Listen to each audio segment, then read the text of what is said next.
கரூர் சம்பவத்தை பற்றி விசாரிக்க அரசு அமைக்கப்பட்ட விசாரணை குழுவில் அவங்க தெரிவித்த விளக்கங்களில் நமக்கு இருந்த சில சந்தேகங்கள் என்னென்னா, அதில் ஒரு லேடி, அவங்க பேர் தெரியல, அவங்க சொன்ன ஒரு விஷயம் என்னென்னா, பவர் ஏன் கட் ஆணுச்சு, அவர் வந்த உடனே பவர் கட் ஆச்சுன்னு சொல்லி பொதுமக்கள் கேட்ட கேள்விக்கு, இல்லை அவங்க ஜென்ரேட்டர் மேலே அவங்களோட தொண்டர்கள் ஏறி விழுந்ததாகவும் தண்ணி அதில் பட்டதாகவும் அதனால தான் அந்த ஜென்ரேட்டர் ஆஃப் ஆகி கரண்ட் கட் ஆகிடுச்சின்னு சொல்கிறாங்க. கரண்ட்டு கட் ஆனது எதுக்குன்னு கேட்டதுக்கு ஜென்ரேட்டர் ஆஃப் ஆகி போச்சுன்னு சொல்லி ஒரு புது விளக்கம் கொடுத்த ஒரு விஞ்ஞானத்தனமான பதில் நீங்கள் தான் மேடம் கேட்குறேன். கரண்ட்டு கட் ஆனதுனால தான் மேடம் ஜென்ரேட்டே ஆன் பண்ணாங்க. ஜென்ரேட்டர் ஆஃப் ஆனிச்சுன்னு உங்கள்கிட்ட கேள்வி கேட்கல. ஜென்ரேட்டர் பொறுப்பு அரசு கிடையாது, மின்சாரத்துறை யாருக்கிட்ட இருக்குது? பூசி முழுவுறீங்கன்னு இது மூலியமாக தெரியுது.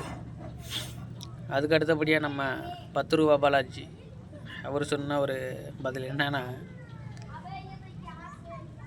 கட்சி தலைவரை சந்திக்க வர தொண்டர்கள் அவரை கட்ட வாரத்தில் திட்டுறதும் செருப்பு கொண்டு வீசுறதும் எந்த கட்சியில் சார் நடக்கும்? நீங்கள் அதேமாதிரி பண்ணுவீங்களா, இல்லை வேறு எந்த கட்சியில் அதேமாதிரி பண்ணுவாங்கன்னு கேட்டதுக்கு, இங்கே ஒரு அசம்பாவிதம் நடந்துக்கிட்டு இருக்குது, அதை அவர் கவனத்துக்கு கொண்டு போகிறதுக்காண்டி செருப்பு கழட்டி அடித்தாங்கன்னு கேட்குறீங்களே. ஏற்கனவே நிறையா வாங்கியிருக்கியோ நீங்கள், இந்தமாரி பல சம்பவங்களில் செருப்பு அடி வாங்கியிருக்கியோ, அதனால் சொல்கிறியாண்ணா? கவனத்தை கொண்டு வரத்துக்கு செருப்பு கழட்டி தான் அடிக்கணும்னு என்ன இருக்கா என்ன? அங்கே தமிழக அரசு கையில் இருக்கிற போலீஸ் என்ன பண்ணிக்கிட்டு இருந்தாங்க? அசம்பாவிதம் எப்படி நடந்துச்சு, நடக்க விட்டது யார்? நம்ம Oscar award winner Anbil Mahesh கண்டிஷனை ஃபாலோ பண்ணுங்கன்னு சொல்லி அடிச்சுக்கிட்டாங்களாம். இவர் கண்ணீராக ஊற்றுறாரு.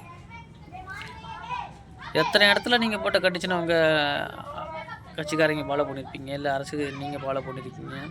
நாங்கள் இதெல்லாம் ஃபாலோ பண்ணதுனால தான் தமிழ்நாட்டில் இன்ன வரைக்கும் ஒரு அசம்பாவிதம் எங்கள் மாநாட்டிலையோ இல்லை அரசு நடத்துகிற நிகழ்ச்சியிலையோ நடக்காமல் இருக்குன்னு எந்த இடத்துல சொல்லியிருக்கீங்க?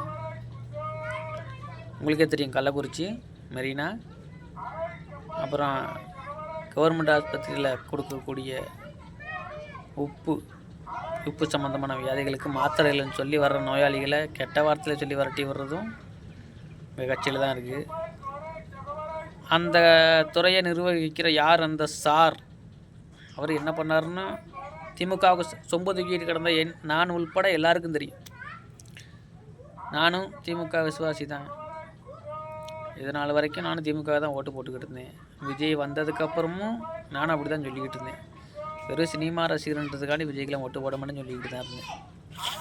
ஆனால் நீங்கள் இப்போ பண்ணுற சம்பவங்களை பற்றி பார்க்கும்போதெல்லாம் நீங்கள் தாயா எங்களுக்கு பெரிய ஆபத்தாக வரப்போகிறீங்க எதிர்காலத்தில்.